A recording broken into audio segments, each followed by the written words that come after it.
ধরুন একজন পুরুষ কর্মক্ষেত্রে একটি অত্যন্ত বাজে এবং মানসিক চাপযুক্ত দিন পার করে ঘরে ফিরলেন। যখন তার স্ত্রী তাকে জিজ্ঞাসা করেন কি হয়েছে, তিনি কেবল একটি শব্দই বলেন, না কিচ্ছু হয়নি।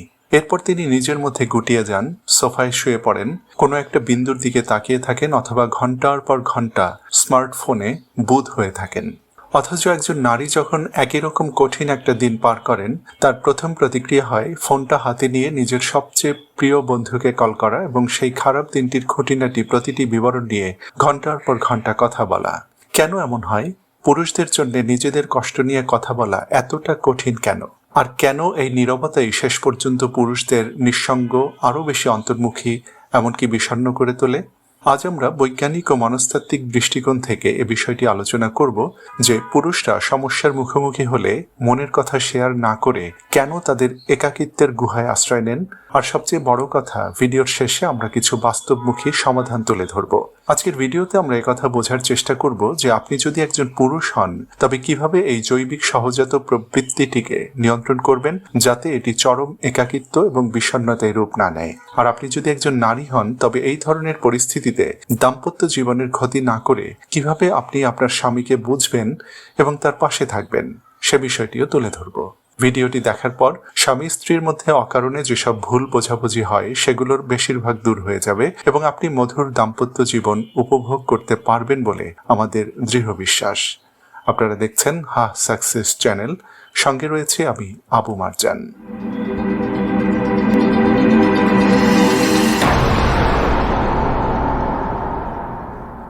আসুন শিলি টেইলর এবং তার টিমের গবেষকদের একটি নির্ভরযোগ্য গবেষণা দিয়ে বিষয়টি শুরু করা যাক। তারা নারী ও পুরুষদের মানসিক চাপ বা স্ট্রেস মোকাবেলার উপায়গুলো বিশ্লেষণ করেছেন এবং দেখেছেন যে সবচেয়ে বড় পার্থক্যটি দেখা যায় সামাজিক সমর্থন খোঁজা এবং তা ব্যবহার করার ক্ষেত্রে। তারা লক্ষ্য করেছেন নারীরা অন্যদের কাছ থেকে সামাজিক সমর্থন ও সাহায্য চাওয়ার ক্ষেত্রে চমৎকার পারদর্শী। নারীরা যখন মানসিক চাপে থাকেন তখন অন্যদের সঙ্গে কথা বলে এবং যোগাযোগ তৈরি করে সেই চাপের মোকাবেলা করেন এবং মানসিক শান্তি পান। কিন্তু পুরুষদের প্রতিক্রিয়া এত ভিন্ন কেন?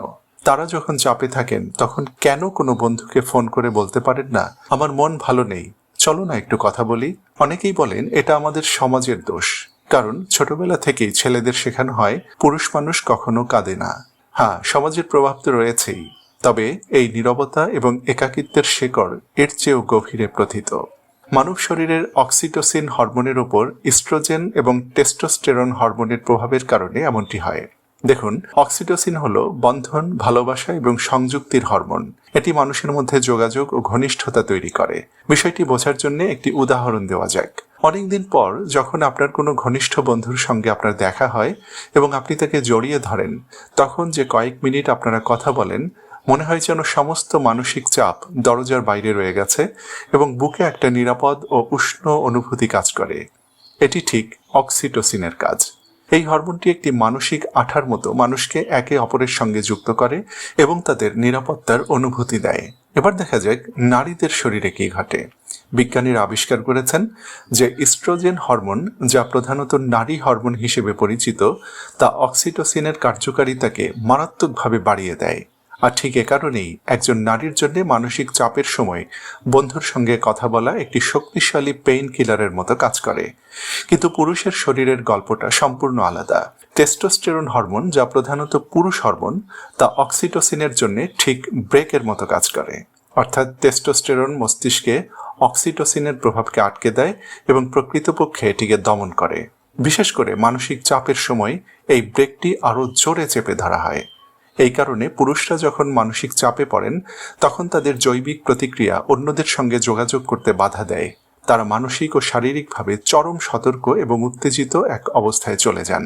এই অবস্থায় পুরুষের মস্তিষ্কের কেবল একটি লক্ষ্য থাকে, সেটি হলো কথা না বলে সমস্যাটির সমাধান করো। এই কারণে পুরুষরা দ্রুত সমস্যা সমাধানের পর্যায়ে চলে যান। মানসিক চাপে থাকা একজন পুরুষের মস্তিষ্কের কাছে অন্যের সঙ্গে কথা বলাটা অর্থহীন মনে হয়, কারণ এটি বাস্তবে কোনো সমস্যার সমাধান করে না। ফলস্বরূপ তিনি এই ভারী মানসিক বোঝাটি একাই বহন করেন এবং এই কারণে তিনি সেই সময় আরও বেশি বিচ্ছিন্ন বা একাকী হয়ে পড়েন। অবশ্য গল্পটা শুধু হরমোনেই শেষ হয় না। মানসিক চাপের সময় নারী ও পুরুষের মস্তিষ্কের গঠনও ভিন্নভাবে কাজ করে। মানসিক চাপের প্রতি পুরুষদের প্রতিক্রিয়া মূলত ফাইট অর ফ্লাইট অর্থাৎ যুদ্ধ করো অথবা পালাওতে রূপ নেয়। কঠিন এবং চাপযুক্ত পরিস্থিতিতে পুরুষদের মস্তিষ্কের কিছু অংশ, যেমন ডান প্রিফ্রন্টাল কর্টেক্স, তীব্রভাবে সক্রিয় হয়ে ওঠে, যা নারীদের ক্ষেত্রে অনেক দুর্বল থাকে। আমরা যদি আদিম মানুষের যুগে ফিরে যাই, তবে দেখব এই আচরণটি কতটা যৌক্তিক, এমনকি বেঁচে থাকার জন্য কতটা জরুরি ছিল। সেই যুগে পুরুষদের দায়িত্ব ছিল শিকার করা এবং দলের লোকদের খাবারের যোগান দেওয়া। শিকারী পুরুষরা যখন প্রকৃতির বুকে কোনো হিংস্র পশুর মুখোমুখি হতেন, তখন তাদের মস্তিষ্ক কেবল দুটি অপশনে লক হয়ে যেত: হয় যুদ্ধ করো, না হয় পুরো শক্তিতে পালিয়ে যাও। সেখানে তারা যদি বসে অন্যদের সঙ্গে নিজেদের অনুভূতি নিয়ে কথা বলতে চাইতেন, তবে নিশ্চিতভাবেই মারা পড়তেন। অন্যদিকে নারীদের মস্তিষ্ক মানসিক চাপের সময় যত্ন নেওয়া এবং দলবদ্ধ হওয়ার প্রতিক্রিয়ার দিকে যেত। বেঁচে থাকার জন্য তাদের সন্তানদের একত্রিত করতে হতো এবং দলের অন্য নারীদের সঙ্গে ঐক্যবদ্ধ হতে হতো, যাতে টিকে থাকার সম্ভাবনা বেড়ে যায়। আজকেও যখন পুরুষরা মানসিক চাপের মধ্যে পড়েন, তখন তাদের শরীরের উচ্চ টেস্টোস্টেরনের মিশ্রণ অক্সিটোসিনের প্রভাবকে নিষ্ক্রিয় করে দেয় এবং পুরুষদের যুদ্ধ অথবা পালানোর দিকে এবং শেষ পর্যন্ত একাকিত্বের দিকে ঠেলে দেয়। কিন্তু আধুনিক পৃথিবীতে তো আর বর্ষা নিয়ে জঙ্গলে শিকার করার কোনো অর্থ নেই। তাহলে এই যুদ্ধ বা পলায়ন আজ কিভাবে নিজেকে প্রকাশ করে? আর একজন আধুনিক পুরুষ কখনই বা যুদ্ধ করেন আর কখনই বা পালিয়ে যান? বর্তমানে পুরুষদের মস্তিষ্ক সমস্যার উপর তাদের কতটুকু নিয়ন্ত্রণ আছে তার উপর ভিত্তি করে এই দুটি পথের একটি বেছে নেয়। প্রথমটি হলো যুদ্ধ করো। পুরুষ যদি মনে করেন যে সমস্যাটি সমাধান করার ক্ষমতা তার আছে, তবে তিনি যুদ্ধের পর্যায়ে প্রবেশ করেন। আজকের দিনের যুদ্ধ মানে হলো অস্থিরভাবে সমস্যার সমাধান করা, খিটখিটে মেজাজ এবং রক্ষণাত্মক অবস্থান নেওয়া। মনে করুন একজন পুরুষ তার কর্মক্ষেত্রে আর্থিক সংকটের মুখোমুখি হয়েছেন। তিনি যখন বাড়ি ফেরেন, তার মস্তিষ্ক তখনও কিন্তু যুদ্ধক্ষেত্রেই থাকে। তিনি অত্যন্ত খিটখিটে এবং রাগান্বিত থাকেন এবং একটি সাধারণ প্রশ্নেই হঠাৎ রাগে ফেটে পড়তে পারেন। তিনি হয়তো মাঝরাত পর্যন্ত কাজে মগ্ন থাকতে পারেন এবং অত্যন্ত ক্ষোভের সঙ্গে সেই রাতেই সমস্যাটি সমাধান করার জন্য তার পুরো শক্তি নিয়োগ করতে পারেন। কিন্তু দ্বিতীয় পথটি হলো পলায়ন বা দূরে সরে যাওয়া। পুরুষ যখন অনুভব করেন যে সমস্যাটি তার নিয়ন্ত্রণের বাইরে চলে গেছে, অথবা তিনি এমন এক পরিস্থিতিতে আছেন যেখানে নিজেকে রক্ষা করতে পারছেন না, তখন তার মস্তিষ্ক পালিয়ে যাওয়ার নির্দেশ দেয়। আজকের দিনের পলায়ন মানে হলো নীরবতা এবং একাকিত্বের গুহায় আশ্রয় নেওয়া। সেই একই সংকটে পড়া পুরুষ এবার যখন বাড়ি ফেরেন, তখন একটি শীতল হ্যালো বলে সোফার এক কোণে বসে পড়েন এবং ঘন্টার পর ঘন্টা লক্ষ্যহীনভাবে স্মার্টফোন স্ক্রল করতে থাকেন। হয়তো তার স্ত্রী মনে করতে পারেন যে তিনি তাকে অবহেলা করছেন, কিন্তু বাস্তবতা হলো সেই পুরুষ তখন পালাচ্ছেন। তার মস্তিষ্ক চিৎকার করে বলছে যে বিপদ নিয়ন্ত্রণের বাইরে চলে গেছে। বেঁচে থাকার জন্য নিজের গুহায় যাও এবং সব যোগাযোগ বিচ্ছিন্ন করো। সুতরাং আধুনিক গবেষণা আমাদের যা দেখায় তা হলো শরীরে ইস্ট্রোজেন বা নারী হরমোন অক্সিটোসিনের সঙ্গে মিলে কাজ করে, যাতে নারীরা সামাজিক বন্ধন ও যোগাযোগের মাধ্যমে তাদের মানসিক চাপ কমাতে পারেন। কিন্তু টেস্টোস্টেরন বা পুরুষ হরমোন এবং অক্সিটোসিনের মিশ্রণ অক্সিটোসিন হরমোনকে নিষ্ক্রিয় করে দেয়, যার ফলাফল হিসেবে কঠিন দিনগুলোতে পুরুষদের মধ্যে বিচ্ছিন্নতা এবং অন্তর্মুখিতা দেখা দেয়। আমরা এইসব কথা বললাম একটি গুরুত্বপূর্ণ সিদ্ধান্তে পৌঁছার জন্যে। আপনি যদি আপনার জীবনসঙ্গী, সন্তান বা বন্ধুর সঙ্গে আপনার সম্পর্ক উন্নত করতে চান, তবে আপনাকে একটি সুবর্ণ নিয়ম শিখতে হবে। পৃথিবী সম্পর্কে তাদের অভিজ্ঞতাকে বুঝুন এবং আপনার নিজের মস্তিষ্কের মাপকাঠি দিয়ে তাদের বিচার করবেন না। অনেক নারী ভুলবশত ভাবেন, আমার স্বামী যদি আমাকে ভালোবাসতো তবে সে তার সমস্যার কথা আমাকে খুলে বলতো। কিন্তু সেই মুহূর্তে পুরুষদের মস্তিষ্কের ওয়্যারিং সিস্টেম থাকে সম্পূর্ণ উল্টো।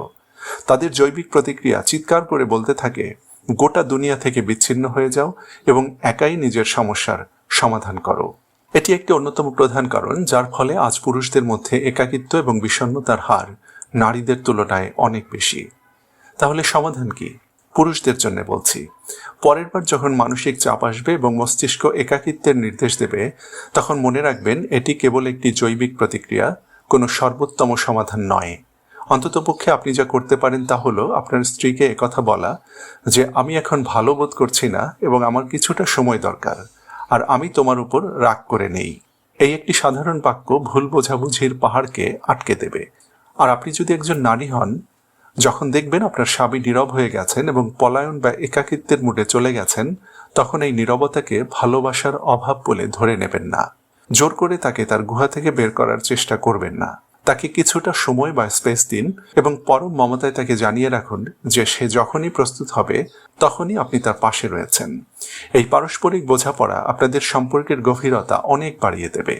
আজ আমরা পুরুষদের জগতের একটি ছোট্ট অংশ নিয়ে আলোচনা করলাম, তবে নারীদের কাছে আমার একটি গুরুত্বপূর্ণ প্রশ্ন আছে।